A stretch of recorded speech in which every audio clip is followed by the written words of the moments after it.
चलिए दोस्तों, मैं लेके आया हूँ आपके लिए यूपी बोर्ड मैथ की स्पेशल सीरीज, जिसमें मैं आपको कराऊंगा क्लास 12th के में मोस्ट इम्पोर्टेंट क्वेश्चन जो यूपी बोर्ड में हर साल रिपीट किए जाते हैं या 1 साल या 2 साल छोड़कर लगातार रिपीट किए जा रहे हैं, जिससे आपका टाइम बच सके और आप आने वाले यूपी बोर्ड 2024 में धमाल मचा सकें। 29 फरवरी को आप मैथ का पेपर पूरा का पूरा सही कर सकें और बहुत कम टाइम में पढ़कर। तो चलिए, मैं लेके आया हूँ क्वेश्चन जो यूपी बोर्ड के लिए मोस्ट इम्पोर्टेंट रहने वाले हैं। अगर आप फिजिक्स और केमिस्ट्री की भी स्पेशल सीरीज के जरिए तैयारी करना चाहते हैं, आप जानना चाहते हैं कि कौन सा क्वेश्चन कितनी बार यूपी बोर्ड में रिपीट किया जाया है, कितनी बार रिपीट किया जा चुका है, तो आप हमारे चैनल पर आ सकते हैं। फिजिक्स और केमिस्ट्री की प्लेलिस्ट अपलोड कर दी गई है, तो आप में जाकर देख सकते हैं। आपको पता लग जाएगा कि हमने सब क्वेश्चन का ईयर बताया है कि कौन सा क्वेश्चन कितनी बार आया हुआ है। मैंने सारे इंपॉर्टेंट क्वेश्चन ही कराए हैं। अगर आपने वे कर लिए तो आपके 90% से ज़्यादा नंबर लाने में कोई नहीं रोक सकता आपको। तो जो 95%, क्योंकि जो पेपर है वो पिछले 7-8 साल से ही रिपीट किया जा रहा है। हर साल होता है ऐसा, कोई अब की बार नहीं है। तो चलिए देखते हैं मैथ की special series class 12th UP board के लिए। इसका क्वेश्चन है, यदि y बराबर log 10x है तो dy अपॉन dx का मान ज्ञात कीजिए, जबकि x बराबर कितना दे रखा है, पाई/4, पाई/4। कौन से सन में आया, 2023 में आया हुआ क्वेश्चन है। अगर किसी के पास 2023 का पेपर है तो उसे देख कर वो ये बोल रहा कि ये 2023 में आया हुआ नहीं है, क्योंकि उसके पेपर में नहीं है, तो वो ये ना सोचे कि यूपी बोर्ड में आया हुआ नहीं है, क्योंकि यूपी बोर्ड हर साल 7 सेट बनाता है और सातों के सातों सेट आपके पास नहीं होंगे। ठीक है, तो इस चीज में कंफ्यूजन ना रखें बिल्कुल भी, क्योंकि जो आया हुआ है वही मैं बता रहा। 7 सेट बना और सातों के सातों सेट आपके पास नहीं है। मैंने जो पिछले 7-8 साल के जो सेट हैं उन सबका अध्ययन कर लिया, तब जाकर मैं आपके लिए सिलेक्टिव क्वेश्चन लेकर आया, जिससे अगर आपने ये कर लिए तो आप इस टाइप के क्वेश्चन मिलेंगे आपको, इस टाइप के जैसे मैं करा रहा, या सेम क्वेश्चन मिलेंगे। ठीक है, तो चलिए करते हैं। क्या है, यदि y बराबर log 10x है तो dy अपॉन dx का मान ज्ञात कीजिए, जबकि x बराबर कितना दे रखा है, पाई/4। तो हम क्या मान लेंगे शुरू में, सॉल्यूशन ये तो दे ही रखा, मानने की तो जरूरत नहीं। y बराबर क्या दे रखा, log 10x। ठीक है, अब क्या करो, x के सापेक्ष अवकलन कर दो। क्या करेंगे, x के सापेक्ष अवकलन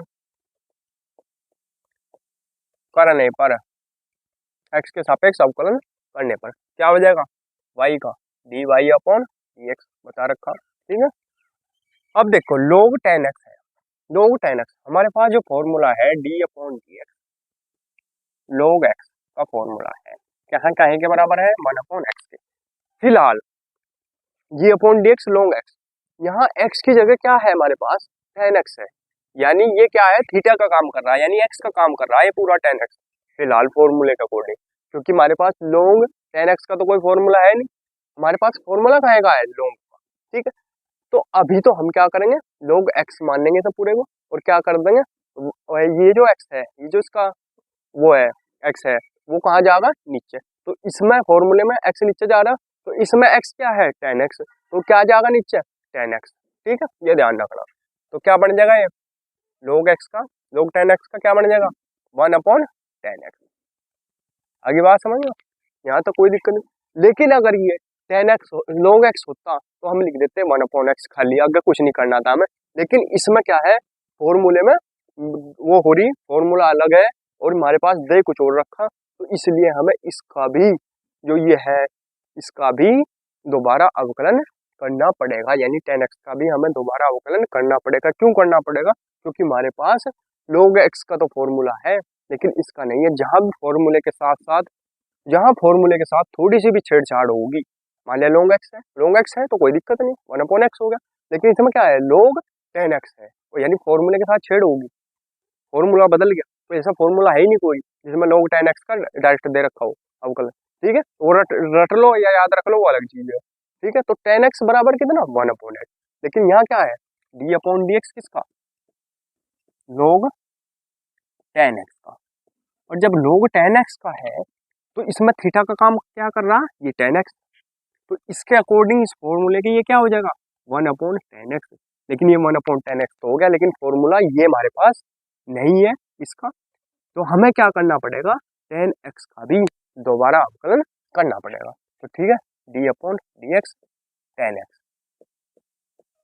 ठीक है, यहाँ तो कोई दिक्कत नहीं होनी चाहिए। ठीक है, कुछ ना समझ में आवे तो कमेंट कर दियो। ठीक है, तो अब देखो dy/dx बराबर 1/tan x और d/dx tan x का कितना होता है sec² x, sec² x। ठीक है, लिख देंगे चूंकि d/dx tan x बराबर कितना होता है sec² x, ये होता है। अब हमारे पास क्या दे रखा, x बराबर π/4 भी दे रखा हो। चलो पहले से लिख लो dy/dx, इसे क्या लिख सकें sec² x/tan x, यहाँ तक दिक्कत नहीं कोई। अब हमारे पास x बराबर π/4 रखने पर रख दो मान, दे रखा ना, क्या दे रखा x बराबर π/4, ये रखना पड़ेगा इसमें। ठीक है, अवकलन निकाल के इसमें मान रख दो, तो क्या हो जाएगा, ये क्या हो जाएगा, यहाँ कर लो dy/dx बराबर sec² x की जगह π/4 बटे tan x यानी tan π/4। ठीक है, अब π/4 का जो मान है सेक में वो कितना होता है, यानी sec 45 का मान कितना हुआ है √2, कितना होता है √2, याद रखने की बात है। और tan 45 का सबको पता है कितना हुआ है 1। ठीक है, ये जो सेक है ये क्यों लिखा, चूंकि sec π/4 बराबर कितना होता है √2। ठीक है, और यहाँ से स्क्वायर है sec², इसलिए √2 का स्क्वायर कर दिया हमने, तो क्या आ गया 2/1 यानी 2, ये क्या हो गया इसका आंसर। ठीक है, स्क्रीनशॉट ले लेंगे इसका। तो दोस्तों अगर वीडियो अच्छी लगी हो तो प्लीज़ वीडियो को लाइक कीजिए, कमेंट कीजिए और हमारे चैनल को सब्सक्राइब कीजिए। अगर आप मात्र फिजिक्स और केमिस्ट्री को 2.5 घंटे में कंप्लीट करना चाहते हैं तो आप हमारे चैनल पर आ सकते हैं। मिलते हैं अगली वीडियो में, तब तक के लिए धन्यवाद।